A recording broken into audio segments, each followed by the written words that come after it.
dea mai... Ai, aproape. Ăsta mă bate, mă. Bă, dar n-am știut. Chiar așa bun ești la locul 3, mă. Asta era ceva.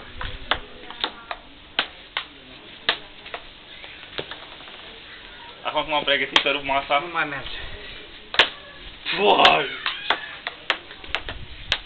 E slab piciorul ăsta. Oh, păi nu știu mai mult. Eu m-am lăudat mai mult așa. M-am lăudat mai mult.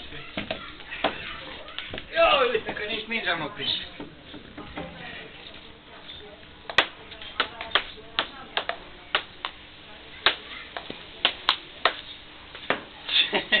Asta ce mă, pitule? Am dat pe lângă.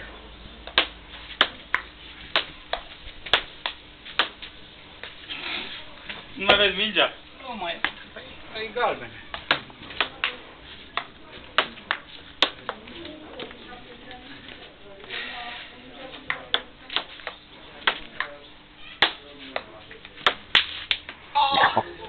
Am să te mergi cazul la picior, dar n-am...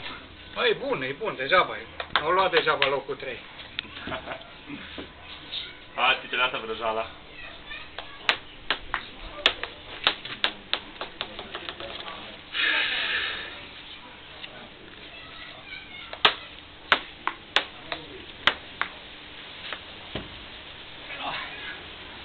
Dacă poți să filmezi piciul cu el? Jumătate de oră.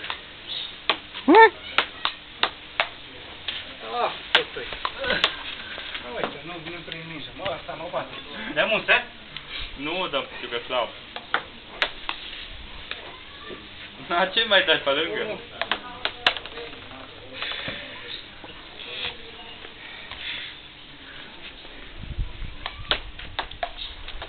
Hai, bă, mof, mai mă. Numai fileu, da.